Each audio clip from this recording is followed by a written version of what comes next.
Four bloody brilliant games. I'm Sam. These are the week's headlines.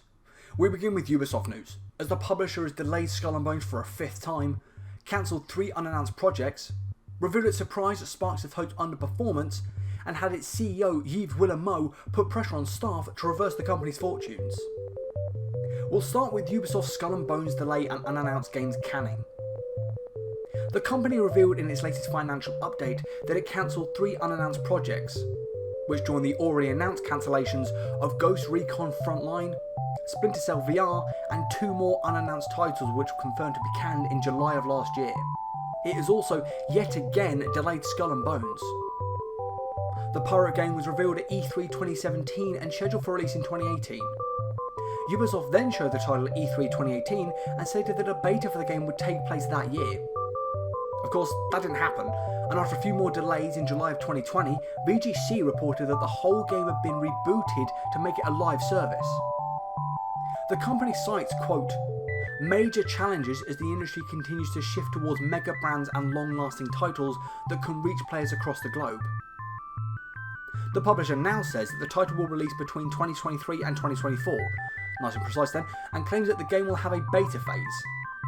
In its financial update published on Wednesday, the French publisher also revealed its surprise at how Mario Rabbids Sparks of Hope had underperformed commercially in its opening months. Ubisoft said it was facing major challenges in face of decreasing consumer spend, and claimed that sales over the key holiday season had been markedly and surprisingly lower than expected. Sparks of Hope released in October of 2022, a week before Call of Duty Modern Warfare 2, and in close proximity to God of War Ragnarok and Pokemon Scarlet and Violet. The weaker than expected sales numbers for Sparks of Hope alongside Just Dance 2023, according to Ubisoft, led to the slashing of its revenue forecast for the current fiscal year. Along with the aforementioned Skull and Bones delay and cancellation of 3 unannounced games, Ubisoft said it plans to make €200 million in cost cuts over the next 2 years.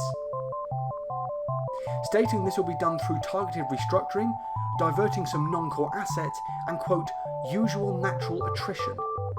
This led to Ubisoft CEO Yves Guillemot reportedly telling staff that the onus is on them to reverse the company's fortunes. In an email sent to employees on Wednesday and viewed by Kotaku, Guillemot, who founded the company in 1986 with his 2 brothers and has been accused of tolerating and covering for the toxic environment and those who perpetuate it within Ubisoft, and accused of mishandling sexual misconduct allegations, said these delays had weighed on the cost and decreased the associated revenues. Quote, "Today more than ever, I need your full energy and commitment to ensure we get back on the path of success. I'm also asking that each of you be especially careful and strategic with your spending and initiatives to ensure we're being as efficient and lean as possible." Guillemot also urged staff to deliver on what he called the biggest pipeline in Ubisoft history, writing, quote, "The ball is in your court to deliver this lineup on time and at the expected level of quality and show everyone what we're capable of achieving." Next, John Smedley, the head of Amazon Games' San Diego studio, is leaving the company. The former Sony Online Entertainment president has been running one of Amazon's 3 games development studios for 6 years and has worked on several projects, none of which have been released. Quote, "After a lot of thought, I've decided it's time for me to try my hand at something new," he said in an email to staff, according to Bloomberg's Jason Schreier. Amazon Games' principal publishing producer Andrew Seitz, who also worked with Smedley at Sony, will step in as San Diego Studio's new head. Smedley previously spent 13 years at Sony Online Entertainment, which later became Daybreak Game Company, working on the likes of EverQuest, Star Wars Galaxies, PlanetSide and H1Z1. Some of the key talent behind the Forza Horizon series have left Xbox's Playground Games to form a new AAA studio, Maverick Games.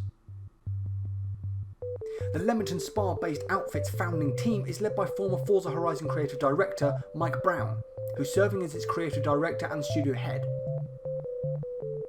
The startup says it has secured significant seed funding and its debut game will be a new premium open world title for consoles and PC, though Tuesday's announcement did not confirm if it's in the racing genre. Mike Brown said the goal is for Maverick Games to be a studio people will love. Quote, "For players, we're already at work on an exciting ultra high quality title, and for developers, we're building a home where everyone is encouraged to take risks, be curious, be creative, be innovative, be themselves, and above all, be a maverick." Naughty Dog has suggested that it will reveal its new games closer to their release dates than has been the case with its recent titles. the Sony-owned studio has previously faced allegations of a crunch culture, and in an interview with comicbook.com, co-president Neil Druckmann said announcing previous games too early had contributed to work-life balance issues at the company. 2020's The Last of Us Part 2, for example, was announced in December of 2016 and was delayed twice, one of which it was claimed was designed to let Naughty Dog polish the title while reducing stress on the team. Druckmann admitted that announcing games way in advance in the past had caused a bit of a work-life balance issue that they've been sometimes having at the studio, and that by delaying that announcement a bit, Naughty Dog could play with the schedule more, and that the studio is more cautious now about how it's approaching production. Final Fantasy XVI producer Naoki Yoshida has denied that a PC port of the title will be coming 6 months after the PS5 launch. During a recent Final Fantasy XVI stream, Yoshida was asked about the rumours surrounding a PC version of the title, and he responded, quote, "I don't know where the notion of a PC version releasing 6 months after the game is out came from, as none of us have ever said that." The belief that Final Fantasy XVI would arrive on other platforms originates from a trailer for the title, in which at the end it notes that after the game is a PS5 exclusive, the sentence "not available on other platforms until the 31st of the 12th, 2023 is marked with an asterisk. Microsoft is set to hold a developer direct on the 25th of January, in which we'll see, of course, Microsoft and Bethesda games, though we won't see Starfield. We'll, of course, be sure to cover it on that week's episode.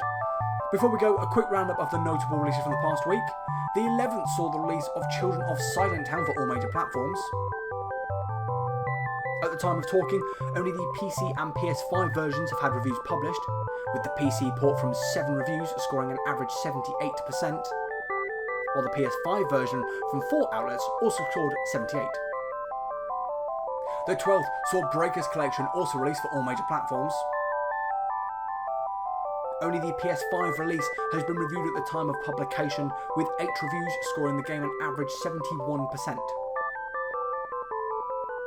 Also out on the 12th was Vengeful Guardian Moonrider for PS4, PS5, PC and Switch.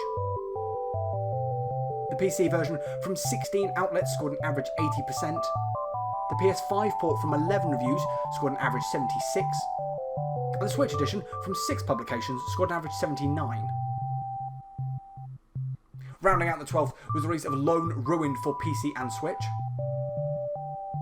The PC port from 6 reviews scored an average 66%, while the Switch release from 8 outlets scored an average 67%. And finally, on the 13th, One Piece Odyssey released for PC, PS4, PS5 and Xbox Series. The PC version from 5 reviews scored an average 82%. The PS5 port from 33 outlets scored an average 76%, and the Xbox Series release from 3 publications scored an average 75%. With all that said, we've reached the end of this week's episode. Be sure to leave your thoughts on any of the stories we've talked about today in the comments down below, and while you're down there, let me know what games you've been playing. If you enjoyed this, please give us a thumbs up and a subscribe, it really helps out the channel. And if you're interested to hear updates on our content, follow us on Twitter at BloodyBrillGames. I'm Sam, thank you for watching Bloody Brilliant Games. I'll see you next week. Goodbye.